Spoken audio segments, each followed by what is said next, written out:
Bonjour, alors sur Radio Cœur de Savoie, Radio-Télévision aujourd'hui, je suis à côté de Monsieur Dufour, qui est donc apparemment président de l'organisation 100% Savoie. Non, alors Savoie Live. Savoie Live, ok. Voilà. Donc alors expliquez-nous un petit peu ce qu'est cette association. Alors Savoie Live, c'est une association que j'ai créée donc, au mois de septembre. Ça fait déjà maintenant 4-5 ans que je travaille sur l'histoire de la Savoie, pour faire connaître l'histoire de la Savoie. Et donc il nous fallait une organisation un peu plus conséquente pour avancer. Donc on a constitué l'association au mois de septembre. Et l'objet de l'association, c'est donc la promotion, la valorisation et la défense de l'histoire, du patrimoine et de la culture de la Savoie historique. D'accord, ok. Donc vous avez déjà des adhérents, comment ça fonctionne? Oui, alors on a une cinquantaine d'adhérents. Voilà. Alors après, l'association s'est créée autour d'un noyau d'amis qui étaient déjà passionnés par l'histoire. Donc moi, je suis collectionneur et donc je mets à disposition mes collections à disposition de l'association pour créer des expositions. Et puis il y a d'autres adhérents dans l'association qui sont également collectionneurs, ce qui nous permet de densifier nos expositions. D'accord, voilà. d'accord. Vous fonctionnez comment? Parce que j'imagine que pour avoir des œuvres telles que j'ai vues en arrivant là dans le petit musée exposé, il faut quand même des moyens, parce qu'il y a des ouvrages qui valent quand même une petite fortune et qui sont rares. Oui, alors bon, c'était pas...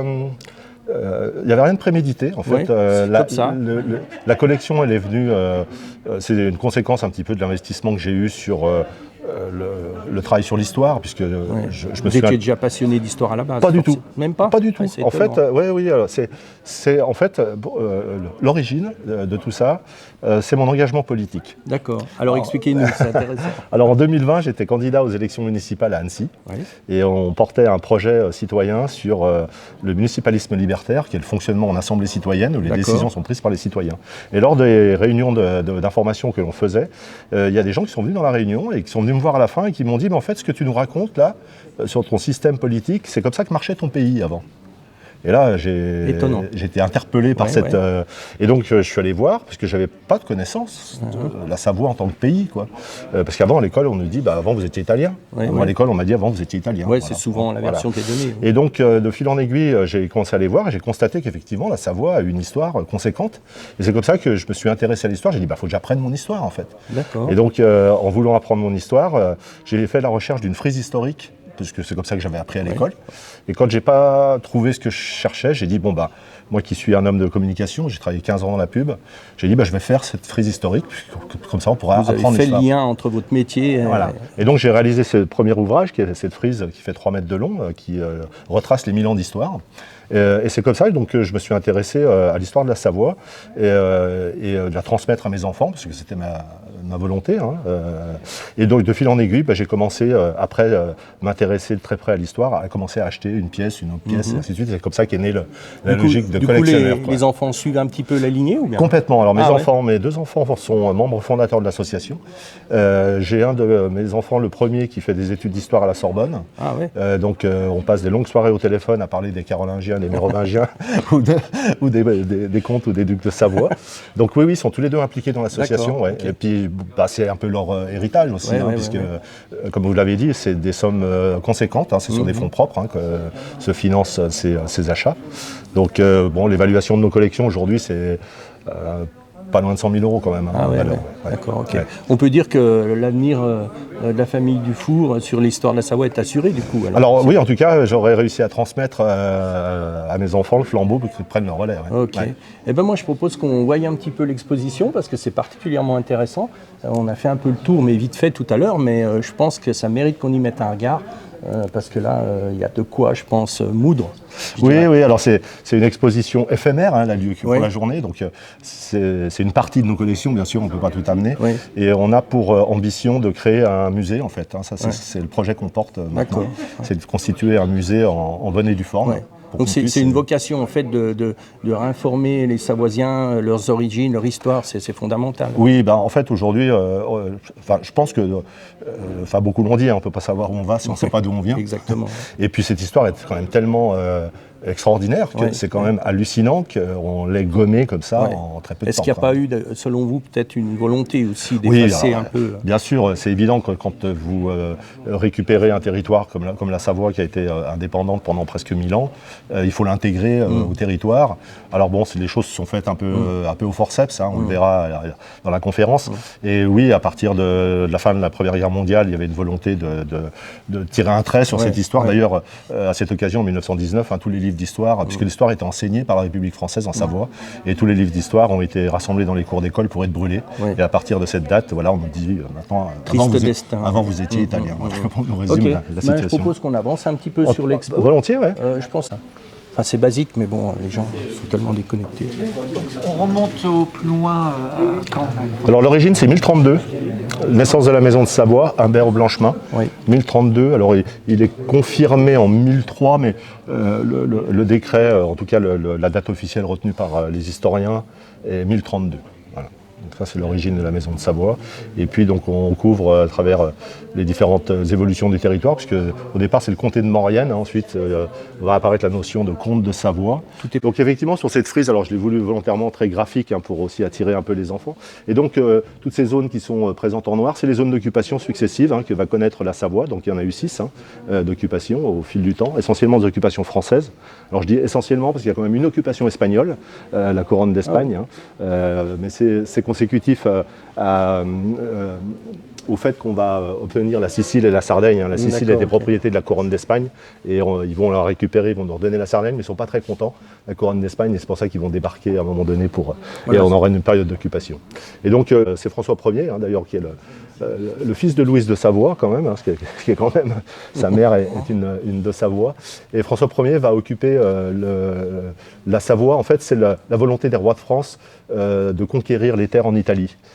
Et donc la royauté française veut absolument conquérir les terres en Italie. L'Italie n'est pas unifiée. Ils estiment que l'Italie leur revient. Et donc ils vont mener 13 guerres en Italie. Et pour aller en Italie, vous passez par la Savoie. Et donc ça va provoquer plusieurs conflits successifs et des périodes d'occupation plus ou moins longues. Voilà. Et donc le point d'infléchissement, c'est ici, c'est Amédée VIII, puisque avant on a le comté de Maurienne, donc 1032, Humbert Blanchemin, fondateur de la maison de Maurienne, la participation d'un premier comte à une croisade, puisqu'on a participé aux croisades. Amédée III sera le premier souverain à participer à la deuxième croisade. Et puis ensuite, c'est d'ailleurs à partir d'Amédée III que va commencer à apparaître la notion de comte de Savoie. Ça sera frappé sur ses pièces. Et puis le comté de Savoie va évoluer jusqu'à Amédée VIII. Et Amédée VIII va transformer le comté de Savoie en duché.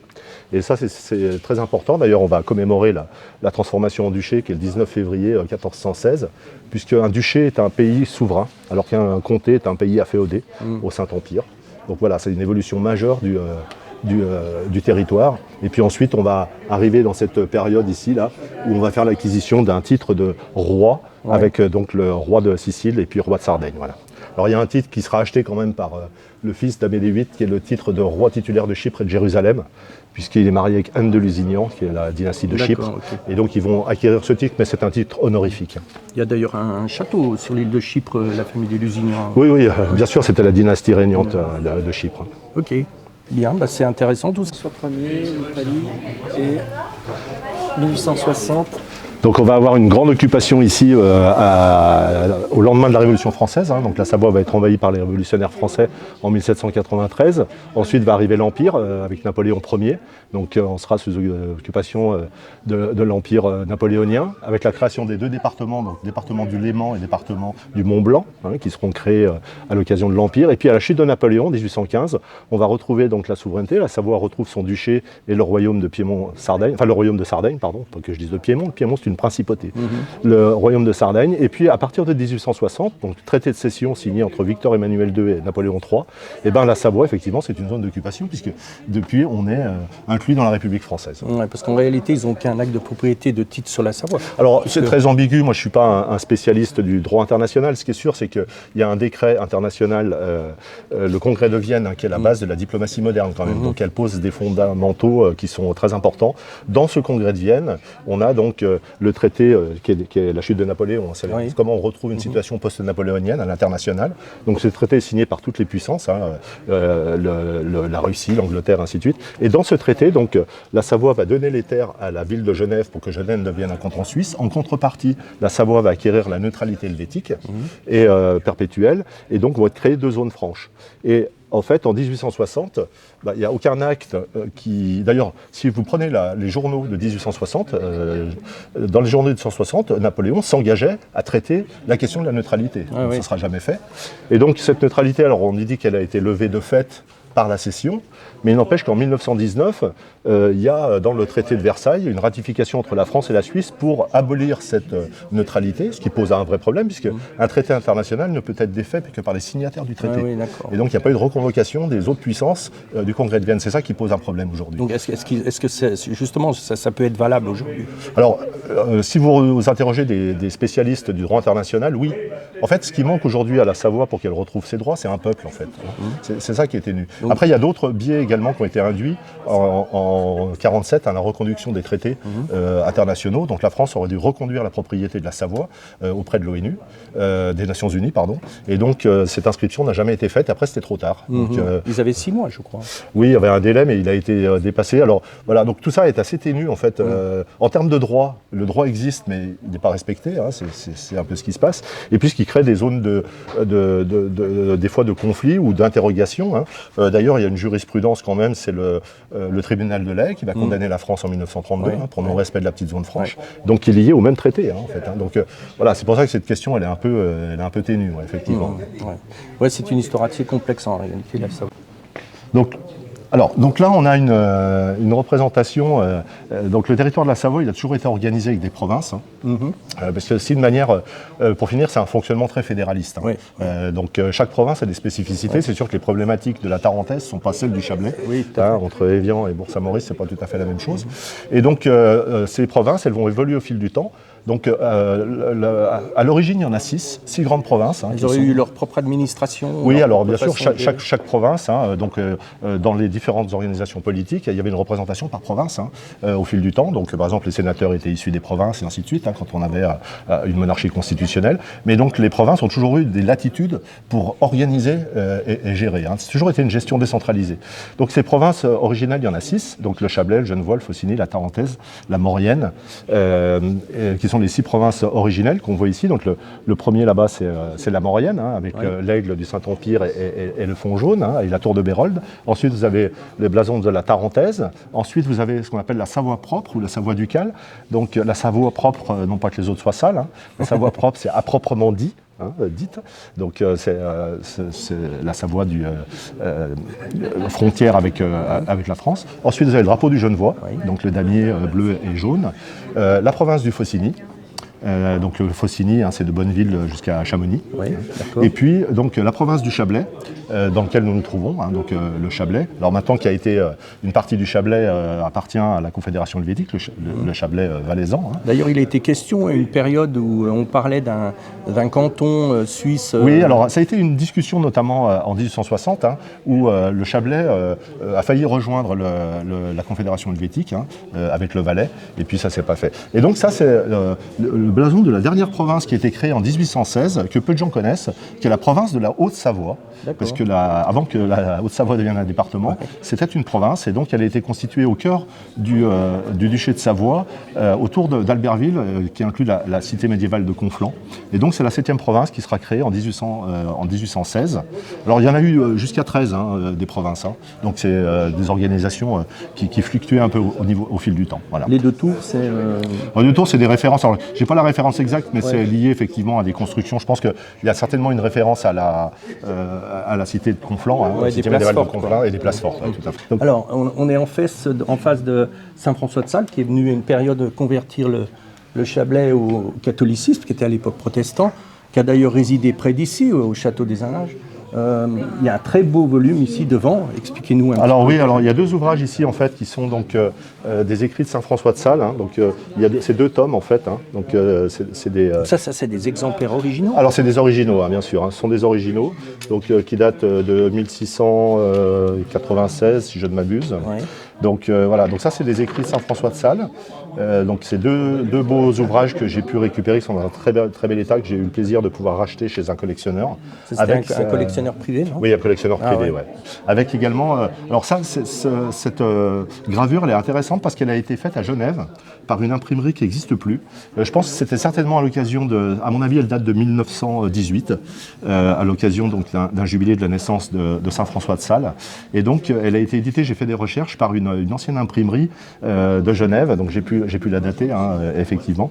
Et donc c'est un très beau cadre également que j'ai pu racheter chez ce collectionneur, quoi. Voilà. Saint François de Sales, qui était de la famille de Sales, près d'Annecy. Alors, famille de Sales, à Torrent, qui est né au château de Torrent. Voilà. Et donc, Saint François de Sales, effectivement, dans ses missions, puisque avec la montée du protestantisme, une grande partie du Chablais va se convertir au protestantisme. Et donc, Saint François de Sales, rien par violence, tout par amour, donc armé de sa Bible, ira reconquérir le Chablais. Et c'est pour ça que d'ailleurs, c'est le saint patron des écrivains et des journalistes, puisque Saint François de Sales va être le premier à utiliser l'imprimerie pour imprimer des tracts de propagande qu'il allait mettre sous les portes. Sous les portes à Thonon. Et c'est pour ça que c'est le saint patron des écrivains et des journalistes. Ok, en fait, voilà. Ça c'est intéressant ce que vous dites. Voilà. Alors ici, là, on est dans une partie qui recense des œuvres historiques majeures. Donc là, on a la chance d'avoir un écrit. Donc, alors, je n'ai pas encore fini les travaux et le petit carton d'information, mais donc ça, c'est un écrit d'un souverain. Je pense que c'est Charles Emmanuel. Et en fait, ce qui est assez rare, c'est qu'on a un sceau intégral, complet, qui n'est pas abîmé, avec le cachet de la maison de Savoie. Donc, on a pas mal d'écrits comme ça qui sont très intéressants à étudier, en fait. Ici, on a un magnifique livre. Ça, c'est le Code des lois de Antoine Favre, donc un ouvrage qui date de 1620, c'est le recueil des lois de la Savoie. Savoir qu'elles vont durer jusqu'en 1860 et que Antoine Favre, qui est un éminent juriste, va inspirer beaucoup, notamment le Code Napoléon, puisque le droit de la Savoie sera étudié et le rapport des émissaires qui étudient le droit de la Savoie rapportent à Napoléon, lui disent comment un souverain peut laisser autant de droits à son peuple. Voilà, ça c'est impressionnant. Et en fait, en Savoie, une des particularités, c'est qu'on légiférait sur ce qui posait problème. Et donc le Code des lois, tout le monde devait pouvoir l'avoir sur soi. Il y avait un code civil, et on en a des exemplaires. Petit document que vous pouviez avoir dans la poche. Nul n'est censé ignorer la loi. Voilà, et là, vous pouviez vous y référer en permanence. Alors là, je vois permission au Dauphinois. Ouais, alors, permission au Dauphinois. Alors oui, nos échanges avec le Dauphiné sont entachés de beaucoup de conflits, ainsi de suite. Ah oui, alors avec le Dauphiné, qui est proche de la couronne de France, on va le conquérir, on va le reperdre, et ainsi de suite. Et donc là, c'est une période où on définit un certain nombre de droits. Alors c'est un recueil, ça c'est très intéressant, c'est le recueil de tous les édits qui ont été faits depuis Emmanuel Philibert jusqu'à 1700. Donc pareil, c'est des documents qui sont absolument importants parce que là, vous retrouvez toutes les décisions politiques importantes en fait.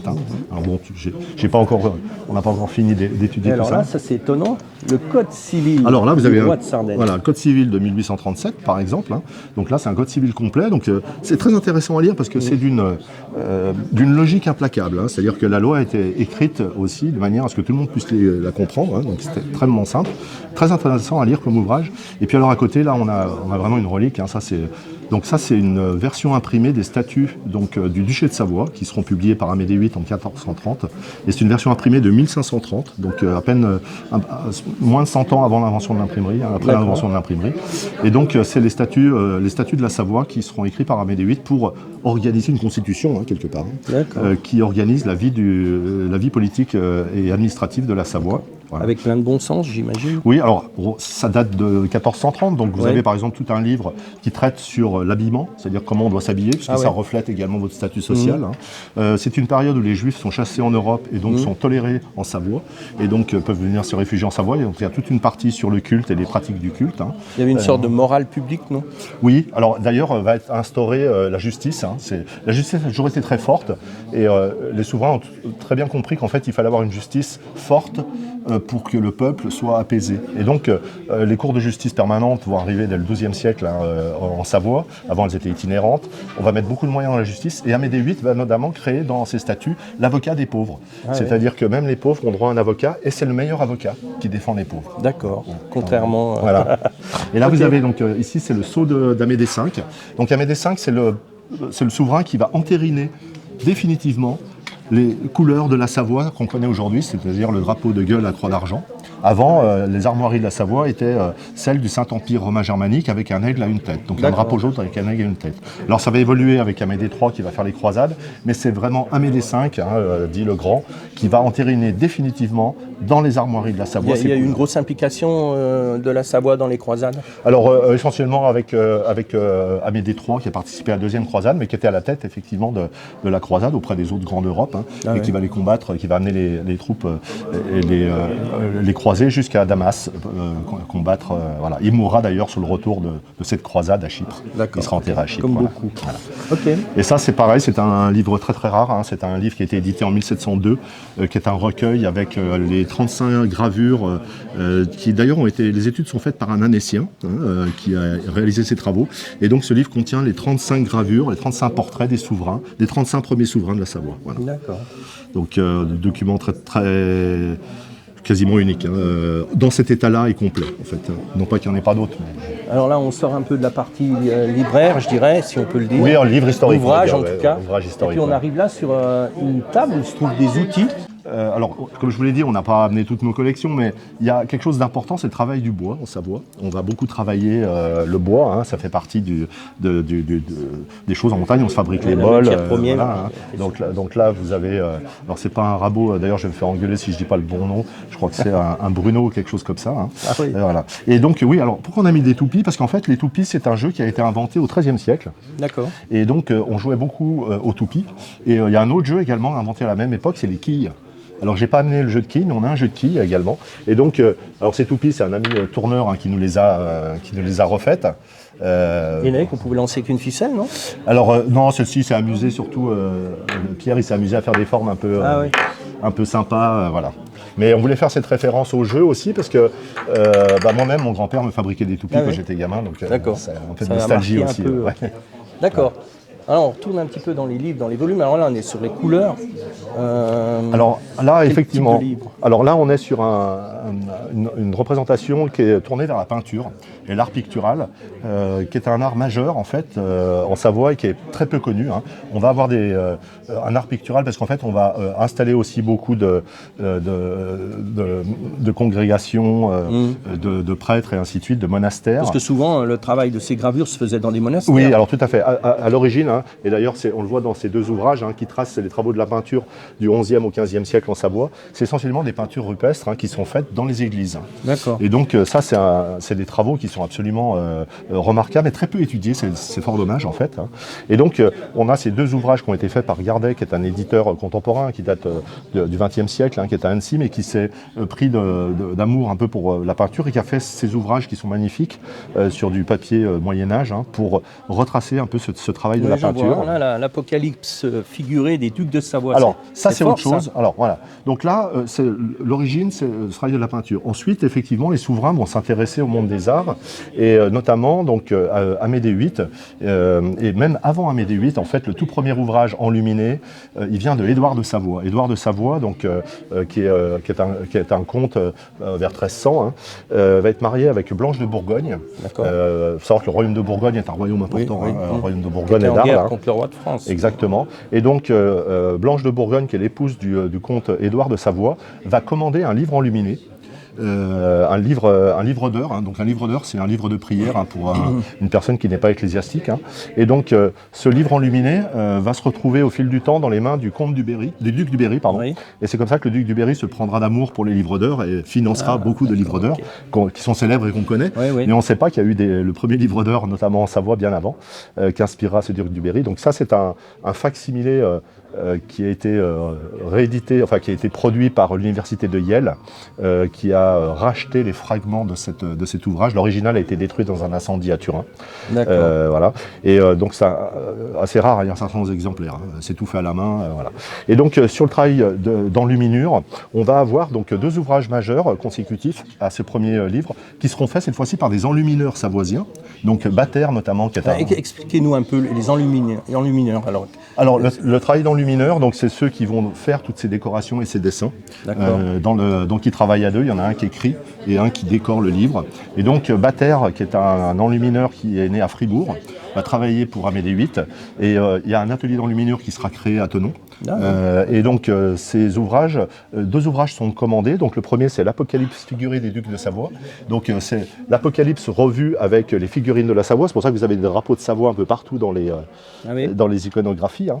Tout est fait à l'effigie des souverains de Savoie, si vous regardez les planches. Donc ça c'est un ouvrage, l'Apocalypse figuré des ducs de Savoie, qui est un ouvrage qui est conservé, l'original est à la Bibliothèque nationale de France. D'accord. Voilà. Donc c'est vraiment... C'est des gravures magnifiques. Ouais, ça c'est des reproductions, mais le travail est absolument extraordinaire. Les couleurs sont éclatantes. Et donc le deuxième livre qui sera commandé par Amédée VIII, mais qui sera fini pour sa mort, après sa mort, c'est celui-ci. Donc c'est le livre des heures de son fils, du duc Louis de Savoie. Donc ça c'est le deuxième livre d'heures. Alors c'est pareil, c'est des travaux de Gardet. Qui a refait ce travail pour... voilà. Donc là, on est en latin, là. Alors oui, c'est du latin, bien sûr. C'est du latin, donc c'est pareil, le livre de prière. Ça, c'est la même chose, c'est édité par la Bibliothèque nationale de France. C'est une des gravures issues de cet ouvrage. Alors j'ai fait une petite erreur. Celui-ci est à la Bibliothèque nationale de France et celui-ci est dans une cathédrale à Madrid. Okay. Voilà. Il va cheminer par différentes cours après la cour de Savoie. Il va monter dans les Flandres et puis il va finir par tomber dans les mains de la couronne d'Espagne. Il faut savoir qu'aussi Savoie est proche de la couronne d'Espagne, de Charles Quint notamment. Et donc il est gardé à Madrid dans une cathédrale, c'est original. D'accord. Ok, donc voilà pour le travail de magnifique. la peinture. Une allocution à l'armée de Savoie. Alors, on n'a que quelques pièces, on a plus de choses pour illustrer cette partie-là. Mais donc là, on a un magnifique fusil à mousquet qui a été fabriqué dans les armureries de Turin, qui était assez rare de trouver ce type de pièces. On est assez content d'avoir pu faire cette acquisition. Et puis donc là, on a une plaque de Chaco que j'ai pu racheter à un collectionneur. Ce type de plaque se mettait où Donc ça se mettait sur le chapeau, un peu comme si vous voyez les officiers napoléoniens qui avaient ces grands chapeaux là, avec cette plaque, c'est exactement pareil dans les troupes de Savoie. Ça c'est un ouvrage, c'est le recueil de toutes les collections de Charles Albert, des collections d'armes de Charles Albert. Il avait des collections du monde entier, donc c'est un ouvrage qui recense toutes ces collections. Et puis ici, on a un magnifique sabre de l'armée irrégulière. Ce qui est intéressant, c'est ce qui est dessus, la lame, en fait. Alors, vous avez ici une belle inscription, Vive le roi. Alors, on parle du roi de Sardaigne ? Alors, on parle du roi de Sardaigne. Et donc, ce qui nous permet d'identifier que ce sabre est un sabre de l'armée irrégulière, c'est qu'il est marqué Vive le roi, alors que les sabres de l'armée régulière étaient marqués Vive le roi de Sardaigne. Voilà. Et donc, ça, c'est une lame, on le voit par sa flèche, qui a été forgée en Allemagne. Ah oui. Il y a une flèche ici. Donc, c'était un atelier de forge qui était très, très réputé. Voilà. Et donc, ça, c'est un sabre. Et vous avez pu trouver ça où alors ça, je l'ai racheté dans une vente aux enchères chez un spécialiste, un antiquaire spécialisé dans l'armement, qui s'appelle Millon. Et j'ai racheté ce sabre à l'occasion d'une vente aux enchères. Il faut savoir qu'en fait, il y a beaucoup de ventes autour de pièces de la Savoie. Ah ouais, mais ça demande un temps fou pour. Oui, vous êtes tout seul à collecter tout ça? Alors, moi, je suis passionné. J'ai beaucoup d'outils qui veillent en permanence on surveille les ventes aux enchères. L'avantage c'est que les salles de vente sont toutes connectées, donc je peux acheter facilement aujourd'hui à l'autre bout du monde sans me déplacer. Voilà. Mais effectivement ça demande un travail quotidien de surveillance et de veille. Est-ce que les archives de la Savoie d'un point de vue littéraire ou même autre, elles sont nombreuses, je veux dire, elles sont éparpillées un peu partout? Alors la plupart des archives sont à Turin. Parce que la capitale sera transférée à Turin par Emmanuel Philibert. Donc la plupart des archives sont consignées à Turin. Il y a beaucoup de choses qui sont dans les archives départementales aussi, qui existent, qui ont été stockées par le gouvernement français et qui sont ou exposées au Louvre. Il y a des choses qui sont Quelle attention, alors c'est un peu plus pertinent, mais quelle attention le gouvernement français porte justement sur cette histoire de la Savoie? Alors sur l'histoire, pas beaucoup. Sur les œuvres, un peu plus. On a par exemple l'année dernière, il y avait 6 magnifiques tapisseries qui étaient au château de Coudray, qui étaient des tapisseries flamandes, la Dame à la licorne, je ne sais pas si ça vous dit quelque chose. Elles ont été décrochées pour être installées au Louvre, par exemple. Donc il y a un intérêt pour des pièces majeures. Après, il n'y a absolument aucun intérêt du gouvernement français aujourd'hui. Est-ce que vous avez des subventions, quelque chose qui arrive? Non, rien. Non. Vous êtes obligé de... Non, aucune subvention. Bien. Là, je vois, alors il y a 5 ouvrages magnifiques. Ça semble être des originaux, je pense. Oui. C'est que vous avez pu trouver ça, Histoire de la généalogie de la Royale Maison de Savoie. Alors ça, c'est des ouvrages majeurs. Donc, ça a été écrit par Samuel Guichonon, qui est originaire de Bourg-en-Bresse. Bourg-en-Bresse appartenait à la Savoie, ça montait jusqu'à Bourg-en-Bresse, faut savoir. Et donc Samuel Guichonon est historien, donc historiographe de la Royale Maison de Savoie. Et donc c'est le premier qui va écrire l'histoire de la Savoie en 1660, mais ce qu'on appelle l'histoire justifiée, c'est-à-dire que toute son histoire est étayée d'actes, de décrets, de preuves historiques. Et donc c'est la première fois qu'on aura un ouvrage complet sur l'histoire de la Savoie. D'accord. Agrémenté donc des preuves et des décrets qui font référence à cette œuvre-là. Donc cette collection, j'ai pu l'acheter auprès d'un antiquaire à Turin, complète, une réédition de 1778. Et donc, voilà, j'ai à peu près discuté 6 mois pour pouvoir... J'imagine que ça doit être difficile pour un propriétaire de céder ce genre de... Oui, et puis alors mon argument choc, ça a été, à la fin, je lui ai dit, écoutez, ça fait 200 ans qu'ils sont sur votre étagère, moi je vais les montrer.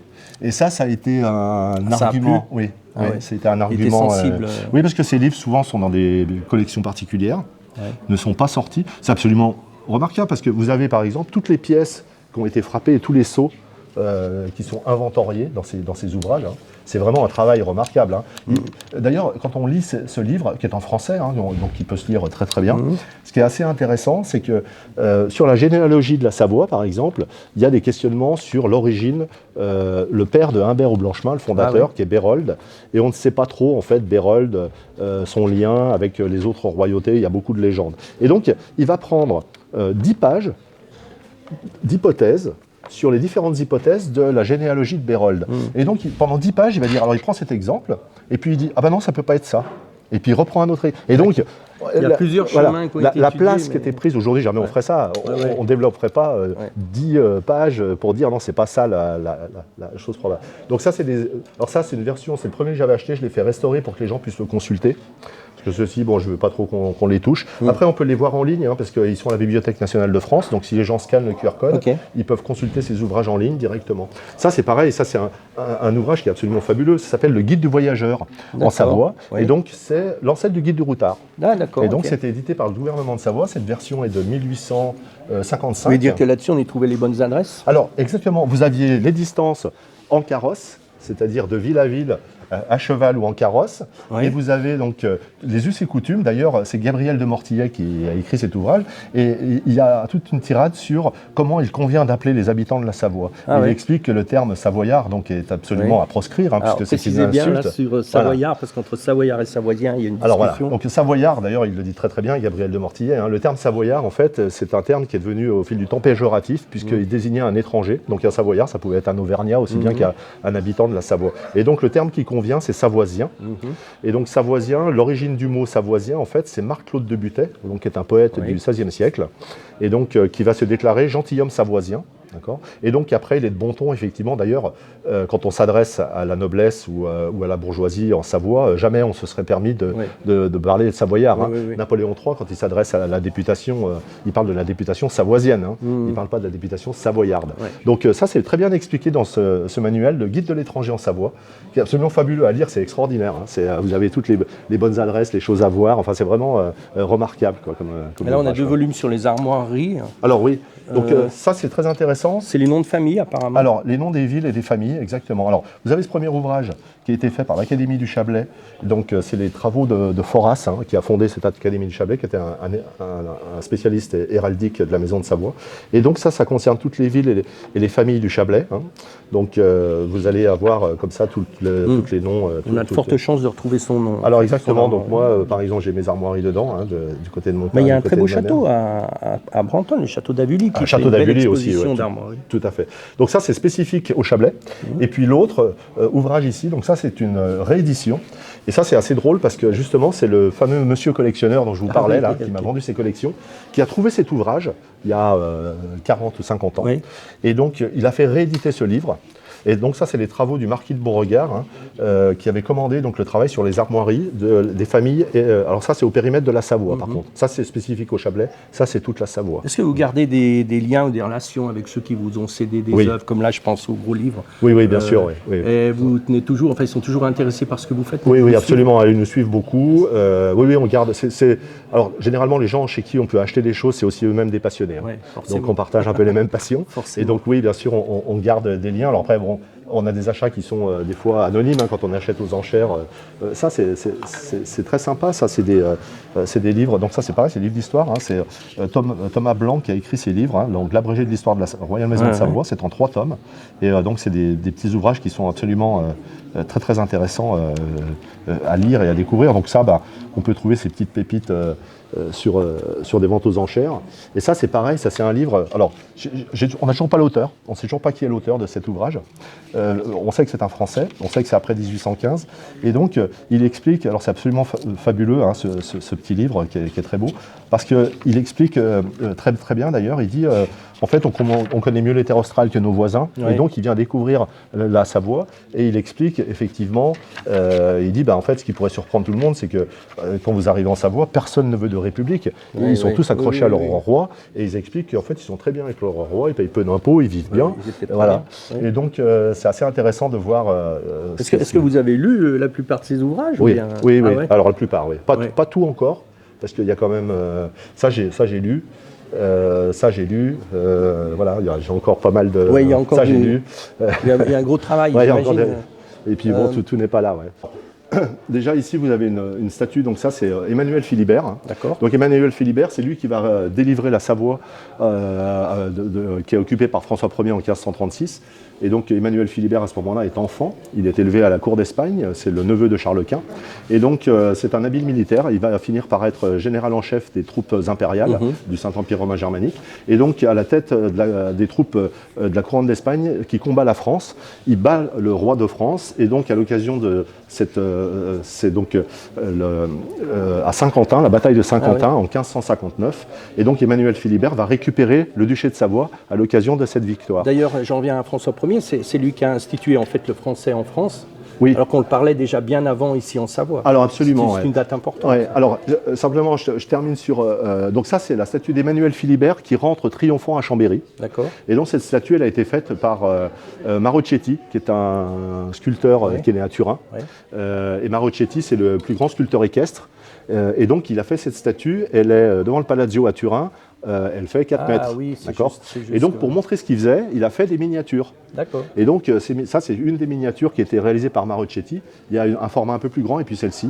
Et donc, c'était pour montrer son art, en fait. Et donc, il va réaliser la statue de Wellington, du duc du Berry, de Richard Cœur de Lion. Les frontons de l'Arc de Triomphe seront faits par Marochetti, par exemple. D'accord. Voilà. Je vois des belles pièces, là, des belles pièces de monnaie. Et je vois...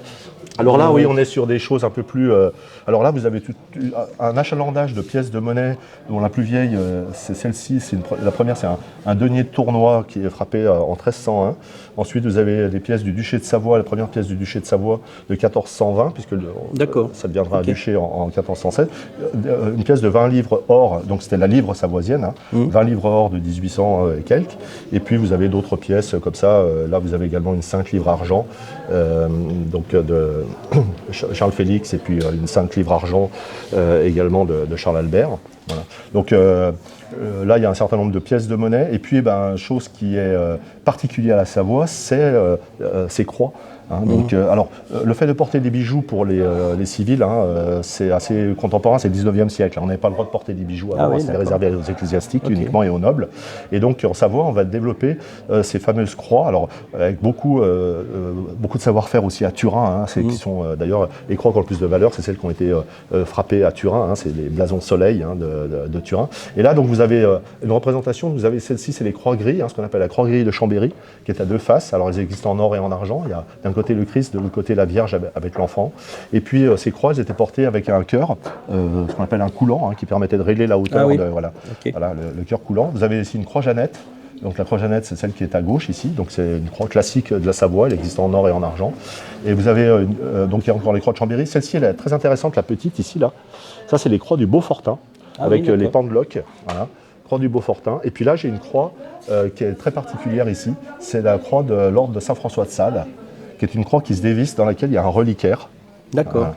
Donc, et ça, c'est l'ordre de Saint-Maurice et Lazare, qui a été fondé donc, par Amédée VIII, qui est l'ordre dynastique de Savoie également. Voilà. D'accord, ok. Donc voilà quelques... Et là, je vois quelques maps, quelques cartes Alors ça c'est dédié, donc ça tombe bien de dire zone, puisque ça concerne justement donc, la cession des communes et la transmission donc, des communes à la ville de Genève en 1815 et la création des zones franches. Donc ça c'est un travail qui a été fait par un avocat. C'est peut-être important de préciser ce qu'était Genève à cette époque-là, c'était vraiment petit. Alors en fait le Genevois va rentrer dans la maison de Savoie, il y a une rivalité, les comtes de Genève vont toujours garder leur indépendance au sein du Saint-Empire, à côté de la Savoie, il y a beaucoup d'échanges, mais en 1401, Amédée VIII va racheter le comté de Genève. Mais la ville de Genève va garder son indépendance, notamment à travers le clergé qui continue à diriger la ville de Genève.